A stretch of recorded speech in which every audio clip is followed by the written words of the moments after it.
As alleged, the Russian state broadcaster RT orchestrated a massive scheme to influence the American public by secretly planting and financing a content creation company on U.S. soil, says DOJ. Indictments against Kostya Kalashnikov and Elena Afanasieva. Jesus.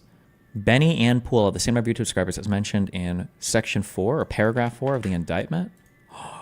Kalashnikov, Afanasieva, I don't know, Founder 1 and Founder 2 also worked together to deceive two U.S. online commentators, Commentator 1 and Commentator 2, who respectively have over 2.4 million and 1.3 million YouTube subscribers. Tim Pool, 1.4 million. There's this idea. Or 1.37 million. I don't know if they just went with the Google list here or the Google. Founder 1 and Founder 2 contracted with Commentator 1 and Commentator 2 to produce videos using Commentator 1's and Commentator 2's own names and leveraging their existing audiences for license and publication by U.S. Company 1. Wait. Oh, fuck. What did I watch? Oh, I don't think I watched this on stream. I think this is off stream. Oh, I'm not going to be able to remember it. There was a girl that was on Tim Pool, and I was listening to them talking about something, and she literally says, "Yeah, this reminds me of when I used to work. This reminds me when I used to work back with RT. My schizo posting is real and true." Wait, it was this lady. Hold on, I don't think we ever watched this on stream. I heard her say this, and I was like, "Oh, interesting. Yep, yeah, here it is." I was like, "Damn, she's just on your show, huh?" Troops out of Syria.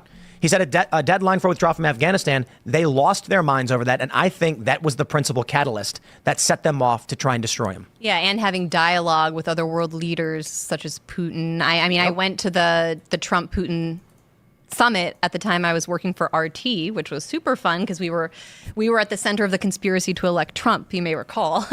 And it was, for me, just wild how, again, imagine a CNN show, imagine some like liberal news network where you just have people that worked for, so back when I worked for Hugo Chavez, back when I worked for the Venezuelan state media, like.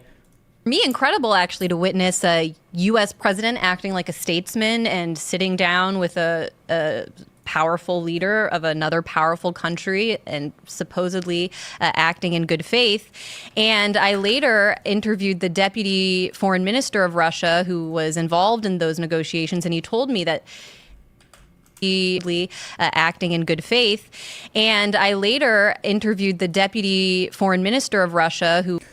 Whenever there's a foreign department in a country like this, so when she says she interviewed the deputy foreign minister of Russia, what that means is they either reached out to her or RT set up a conversation between her and him so that they could go over talking points, by the way. That's what that means. Who was involved in those negotiations, and he told me that they agreed on so much in Helsinki at that time that then just got completely, he said that we were shocked when a few months later Trump, withdrew from the INF treaty, went along with all the things that John Bolton wrote in his memoir he advised Trump to do. And it really does demonstrate that I do think Trump tried, but that the president is up against a lot more than we realize. And it's even more than Bolton and Pompeo and these characters. Do you know the one time the media praised Donald Trump as presidential? When? Any guesses? When I can't remember. I feel like you had a guess. It's just like, it's insane. In the private correspondence while working directly for RT, pursuant to Founder 1's written contract, Founder 1 and Founder 2 regularly referred to their sponsor, i.e. RT, as the Russians. For example, on or about May 12, 2021, Founder 2 messaged Founder 1 on Discord. So we're billing the Russians from the corporation, right? On or about May 22nd, 2021, Founder 1 messaged Founder 2 on Discord. Also, the Russians paid. So we're good to bill them for the second month, I guess. On or about June 2nd, 2021, Founder 1 messaged Founder 2 on Discord. Also, I say we bill the Russians for the last month once we're done the extra op-eds, referring to Founder 1's paid opinion articles for RT. And on or about January 5th, 2022, Founder 2 messaged an acquaintance on Discord about paid leave that the Russians had offered to Founder 1. I hope that this is like, I don't know if it counts as treason. I should look up what these things, like the actual meaning of like what counts as this, but If commentator 1 and 2 are Benny and Poole, they demand $5 million to spew the shite they do about Trump. Hold on. On or about February 8th, 2023, Founder 1 reported Persona 1. When Founder 1's outreach to Commentator 1 and Commentator 2, Founder 1 advised that Commentator 1 said it would need to be closer to $5 million yearly for him to be interested. And then Commentator 2 said it would take $100K per weekly episode to make it worth his while. Founder 1 cautioned that from a profitability standpoint, it would be very hard for a Viewpoint, i.e. the initial public-facing name of the new venture, to recoup the cost for the likes of Commentator 1.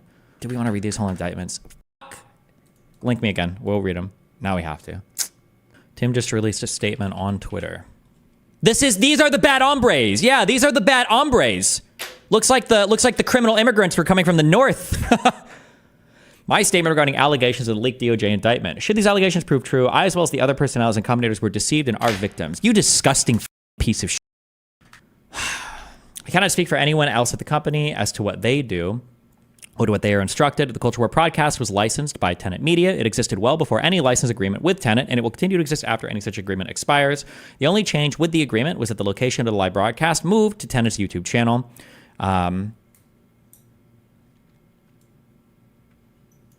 Oh, I didn't know they live streamed it on that channel. Damn. Never at any point did anyone other than I have full editorial control of the show, and the contents of the show are often apolitical. Examples include discussing spirituality, dating, and video games. The show is produced in its entirety by our local team without input from anyone external to the company.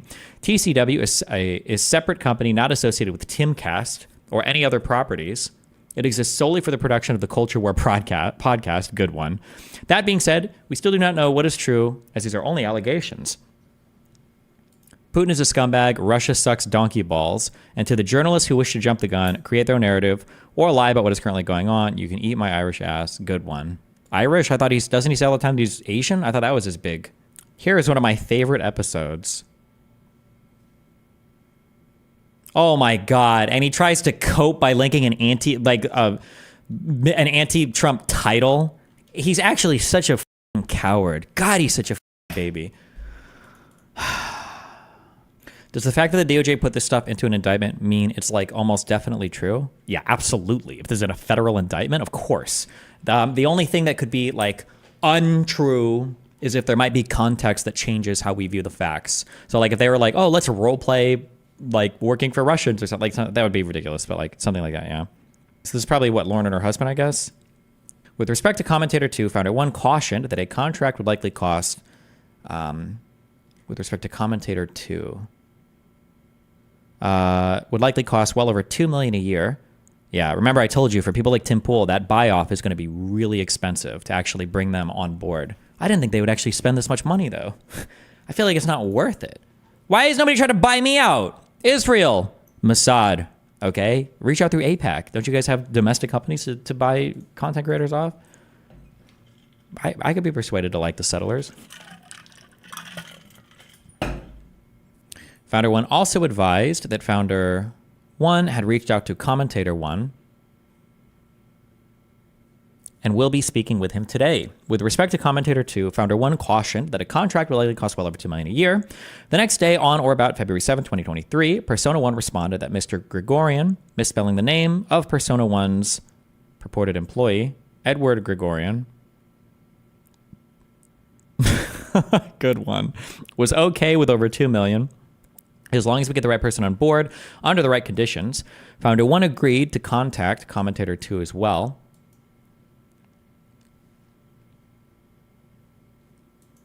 Why did you pre-watch reality?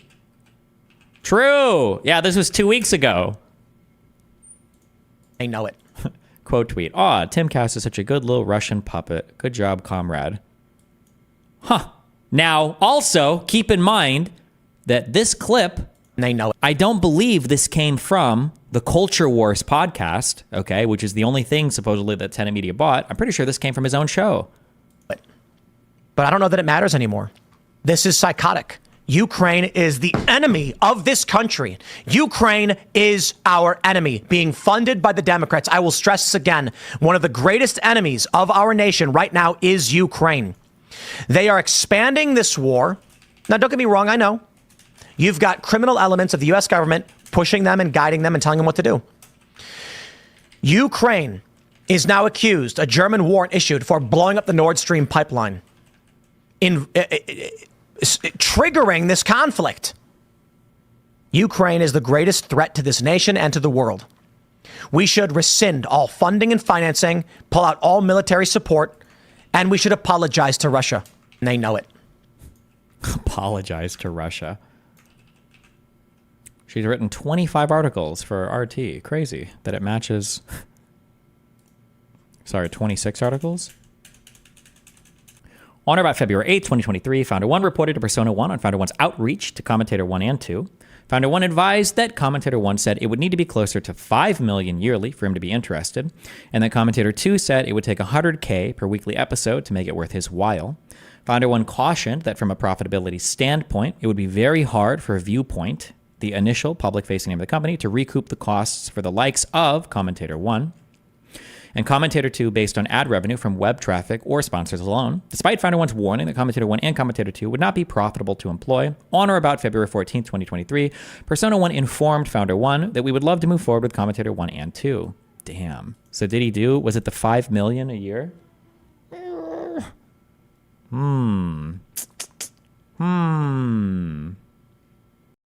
I appreciate that, Destiny. All right, bye. Remember to hit that like and subscribe, and don't forget the notification bell so that my videos show up right in your feed.